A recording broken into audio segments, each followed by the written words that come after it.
Dear students, in previous video we had read about the Satyagraha movement and Rowlatt Act, Jallianwala Bagh Massacre, and now we'll read about the non-cooperation movement headed by Mahatma Gandhi.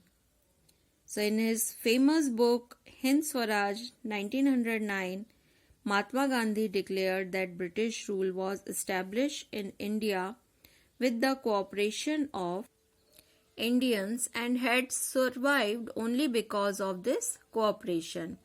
If Indians refused to cooperate, British rule in India would collapse with a year and Swaraj would come.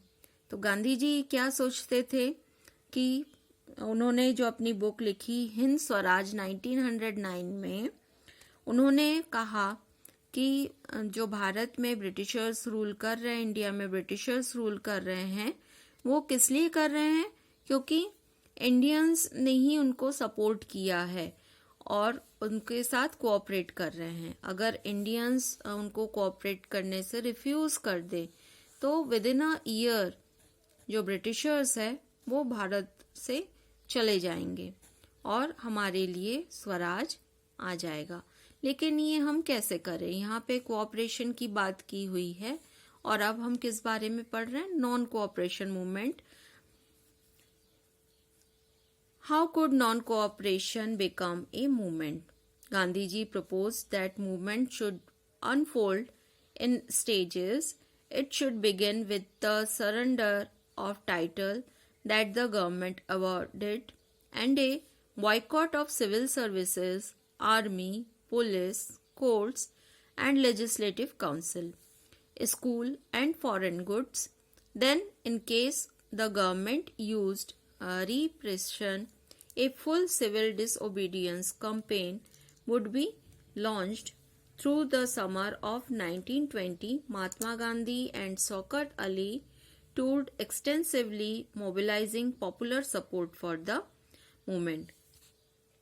तो non cooperation movement start किस तरीके से किया गया? क्या propose किया गया उसमें? कि उन्होंने बोला कि हम सरेंडर करें जो गवर्नमेंट टाइटल दिया हुआ है, या गवर्नमेंट ने, कौन सी गवर्नमेंट ने? ब्रिटिश गवर्नमेंट ने जो टाइटल्स प्रोवाइड किया गया है या अवार्ड्स दिए हुए हैं वो सब हम सरेंडर कर दें, यानी ब्रिटिशर्स को वापस कर दें. साथ ही साथ बॉयकॉट करें. बॉयकॉट किन चीजों का? Civil services, army, police, courts and legislative council, school, foreign goods, इन सब चीजों का बॉयकॉट कर दे. तो यहाँ पे बॉयकॉट की मीनिंग देखेंगे तो बॉयकॉट मीन्स क्या है? The refusal to deal and associate with people or participate in activities or buy a use things, usually a form of protest. तो बॉयकॉट मीन्स क्या करना है? कि रिफ्यूज करना है. ब्रिटिशर्स जो भी चीज हमारे लिए दे रहे हैं, जो भी चीज हमें प्रोवाइड कर रहे हैं, वो हमें नहीं लेना है. किसी भी एक्टिविटीज में पार्टिसिपेट नहीं करना है, ना ही उनसे किसी तरह की चीजें, ब्रिटिश गुड्स हमें परचेज ही नहीं करना है. तो ये क्या हो रहा है? This one is usually form of protest. This one is known as boycott. Many within Congress were, however, concerned about the proposal. They were reluctant to boycott the council elections scheduled for November 1920, and they feared that the movement might lead to popular violence. In months between September and December, there was an intense struggle within Congress. For a while, there seemed no meeting point between the supporters and the opponents of the movement. Finally, at the Congress session at Nagpur in December 1920, a compromise was worked out and the non-cooperation program was adopted. तो non-cooperation movement start कब हुआ? Non-cooperation movement started in December 1920. तो महात्मा गांधी जी जो है पूरे देश भर में कई सारे कैंपेन कर रहे थे नॉन कोऑपरेशन मूवमेंट को लेकर, और कांग्रेस में भी बात चल रही थी. लेकिन फाइनली कांग्रेस का सेशन जो हुआ नागपुर में 1920 में, वहाँ पे नॉन कोऑपरेशन मूवमेंट को अडॉप्ट कर लिया गया. How did the movement unfold? Who participate in it? How did different social group conceive of the idea of non-cooperation? We will read in further process. Let's read about the different standards within the movement. So, non-cooperation and Khilafat movement both began in January 1921. Various social groups participated in this movement, each with its own specific aspiration. All of them responded to call of Swaraj, but the term meant different things to different people. तो non cooperation movement, खिलाफत movement जो हम लोग पहले भी पढ़ चुके हैं, खिलाफत मूवमेंट खलीफा के बारे में. तो ये सारे मूवमेंट, दोनों मूवमेंट एक साथ स्टार्ट कब से हो गए थे? 1921 से. अभी हम लोगों ने क्या पढ़ा कि 1920 में अडॉप्ट कर लिया गया था कि ये मूवमेंट चलाना है. तो जो ये टर्म्स यूज किए जा रहे थे, स्वराज या नॉन कोऑपरेशन मूवमेंट, डिफरेंट लोग जो है डिफरेंट तरीके से उसकी मीनिंग ले रहे थे. The movement in the towns. The movement started with middle class participation in the cities.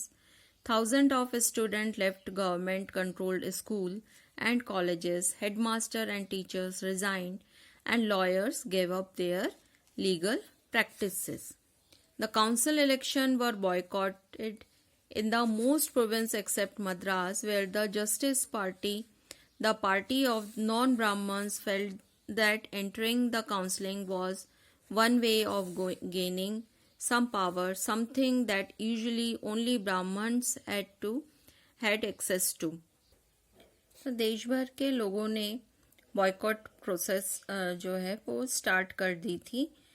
लोगों ने गवर्नमेंट जॉब्स छोड़ दिए, बच्चों ने गवर्नमेंट स्कूल में जाना छोड़ दिया. लेकिन पूरे देश भर में ऐसा चल रहा था, लेकिन एक्सेप्ट मद्रास में लोगों ने, कुछ लोग जो नॉन ब्राह्मण्स थे वो इस प्रोसेस में इन्होंने पार्टिसिपेट नहीं किया था. The effects of non cooperation on the economic front were more dramatic. Foreign goods were boycotted, liquor shops picketed and foreign cloth burn in huge bonfire. तो क्या किया था, इफेक्ट उसका क्या हुआ कि फॉरेन गुड्स जो है वो बॉयकॉट किया गया, लिकर शॉप पिकेटेड किए गए. पिकेटेड मीन्स क्या? Picket means a form of demonstration और process by which people block the entrance to a shop, factory और ऑफिस. तो पिकेट मीन्स रोकना किस तरीके से? इस तरह से डेमोन्स्ट्रेशन लोगों का करना कि जो शॉप है, फैक्ट्री है या ऑफिस है, उसमें एंट्री को ही रोक दिया जाए. तो पिकेट वर्क भी किया गया. The import of foreign cloth halved between 1921 and 22, its value dropping from rupees 102 crore to rupees 57 crore. In many places, merchants and traders refused to trade in foreign goods or finance foreign trade. As the boycott movement spread, the people began discarding imported cloths and wearing only Indian ones. Production of Indian textile mills and handlooms went up. तो लोगों ने जो है foreign clothes जला दिए थे, bonfire दिया हुआ है. और साथ ही साथ यहाँ पे क्या दिया कि ये नॉन कोऑपरेशन जब मूवमेंट स्टार्ट हुआ तो इम्पोर्ट जो हो रहा था वो 102 करोड़ से कम होकर कितना हो गया? 57 करोड़ तक हो गया. कई सारे मर्चेंट्स और ट्रेडर्स ने फॉरेन गुड्स और को लाना बंद कर दिया गया, उसका ट्रेड बंद किया. साथ ही साथ में क्या हुआ कि जो ये बंद हो रहे थे, फॉरेन ट्रेड तो बंद हो रहा था, लोगों ने यहाँ पे जो इंडियन टेक्सटाइल मिल्स और हैंडलूम्स थे वो अब बढ़ने लगे. But this movement in the cities gradually slowed down for a variety of reasons. ये जो नॉन कोऑपरेशन मूवमेंट था धीरे धीरे थोड़ा सा स्लो डाउन हुआ. स्लो डाउन क्यों हुआ? Khadi cloth was often more expensive then mass produce mill cloth.